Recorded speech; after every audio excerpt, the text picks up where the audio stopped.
Você que quer estudar mais aprofundadamente os orixás, eu recomendo a pesquisa do professor Akin Ogundiran, que é um arqueólogo iorubá, fez várias escavações e ele tem uma pesquisa extensa falando sobre a origem do povo iorubá e como os orixás também se encaixam dentro disso. Ele também tem um livro falando sobre a história do povo iorubá a partir de uma perspectiva iorubá, não de uma perspectiva externa dos colonizadores. Então, esse é um estudo mais aprofundado. Se você está começando a estudar Xexelaba agora, se você está começando a estudar Essim Ibilé, culto tradicional, eu recomendo os outros vídeos do canal. Se você quer ter um conhecimento mais aprofundado, continua nesse vídeo, que hoje a gente vai falar um pouco sobre um livro que o Akin Ogundiran organizou junto com o Sanders, que chama Materialities of Ritual in the Black Atlantic. Infelizmente, esse livro só está disponível em inglês, mas é possível comprar aqui no Brasil pela Amazon. E os outros livros dele também. Uma coisa importante que ele faz uma distinção nesse livro é a diferença entre tradição e dogma. Porque quando a gente vai olhar para as culturas africanas, e a gente tem que primeiro pensar, quando a gente fala isso, principalmente o pessoal do axé, em África não é assim, a gente tem que pensar em qual lugar da África, em qual época, qual povoado, qual língua que está sendo falada. Então a gente tem que pensar de uma forma mais complexa do que generalizando. Quando a gente generaliza, a gente tem uma perspectiva do colonizador, né? Parar com isso.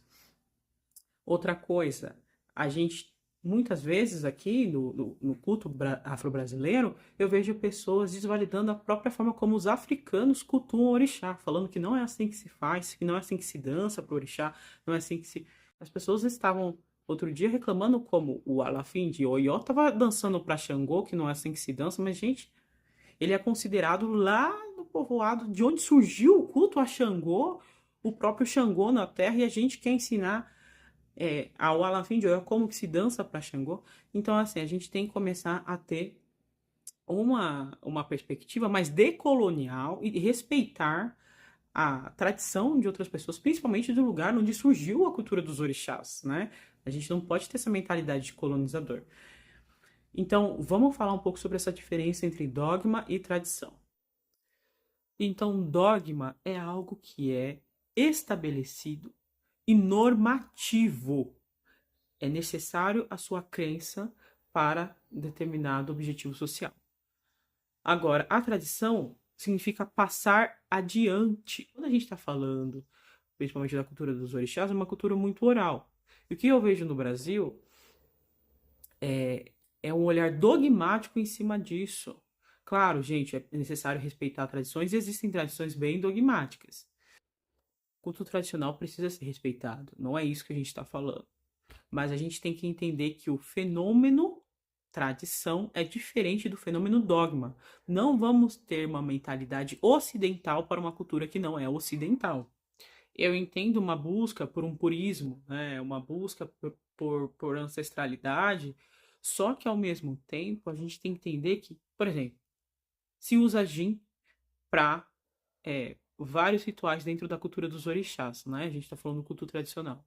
Mas o gin chegou lá na África depois do processo de colonização. O pessoal não usava gin antes. Aí a gente vai querer usar uma cachaça aqui pro orixá. Ai, não pode, porque só pode gin. Vamos tentar entender de onde surgiu essa ideia. Eu não tenho dinheiro para comprar um gin que é R$ 40, vou comprar uma cachaça que é R$ 15. Você entende? A gente tem que começar a entender de onde vem cada coisa. Claro, se eu quiser, eu faço e dou um gin pro meu orixá. Não tem problema algum. Mas esse não é o ponto. A gente tem que entender que mesmo a nossa tradição, ela surgiu de algum lugar. Aí se a gente for purista mesmo, a gente vai voltar às formas de culto dos neandertais, que já enterravam os seus mortos, né? Não temos prova de que isso era espiritualidade, mas por que que você não deixa o morto ser consumido pela natureza? Por que que você enterra esse morto, né? Então a gente está falando de uma outra espécie. Aí quando chega o Homo sapiens, a nossa espécie, a gente também vai encontrar objetos que foram enterrados em volta desse morto, ou seja, a ideia de que essa pessoa talvez precisasse desse objeto na vida, né? Além, ou, por exemplo, que essa pessoa fosse alguém hierarquicamente importante na sua comunidade, e aí a gente vai avançando no sentido religioso, de culto, ao culto à natureza, né? A gente vê pinturas de totens, animais, forças da natureza sendo cultuadas, né? Até chegar no que a gente chega hoje. Então, quando a gente for estudar, a gente precisa ter um olhar, principalmente histórico, metodológico, ou seja, com que olhar que estou olhando esse artigo, esse livro que eu estou vendo? É um olhar ocidental? Como que essa cultura entende isso, né? A época que isso foi feito. Então, a gente precisa ter um método de estudo e entender melhor antes de, vamos falar o português, claro, ficar cagando regra aqui na internet sobre como que o africano tem que dançar pro orixá, que na cultura dele, ele já é considerado o próprio orixá em terra. Eu acho que a gente tem que ter um pouco mais de humildade, quem somos nós, né? Pessoal, vamos começar a acordar no sentido de, vamos estudar mais. Eu acho que o estudo, ele é libertador, e eu recomendo todo macumbeiro a estudar. Já estou estudando culto dos orixás há alguns anos, e eu vou recomendar para vocês esse material que a gente vai lançar em breve, né? Estou fazendo parte do processo editorial, que é o Ixaxalabá, do professor, né? Do Olukó Adein Kaolaiá, tá? Quem fez a compilação foi a IA AD, também iniciada no culto dos orixás. Então, esse é um material muito importante. O Olukó Adenka faz um trabalho muito interessante de pesquisa do povo Yorubá, onde ele já posta no seu site Ancestral News vários textos. Então, aqui é uma compilação de textos muito importantes. Esse é o volume 1. Já estamos trabalhando no volume 2. Também recomendo para quem gosta de Ifá o livro Poesia Divinatória de Ifá, do Vandê de Abimbolá, tá? O André de Abimbolá, ele é um dos maiores nomes de Ifá no mundo. Então a gente tem várias pessoas importantes que a gente pode estudar aí, tá? Também recomendo o trabalho do Baba King. Tem um livro muito bom que é de Exu.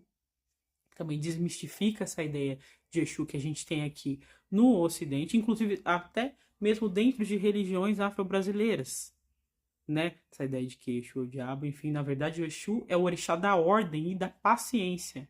Então a gente precisa estudar para não cometer equívocos. E claro, sempre com um olhar de tradição, né? E pensando que se você tem um dogma, esse dogma é relacionado à sua prática.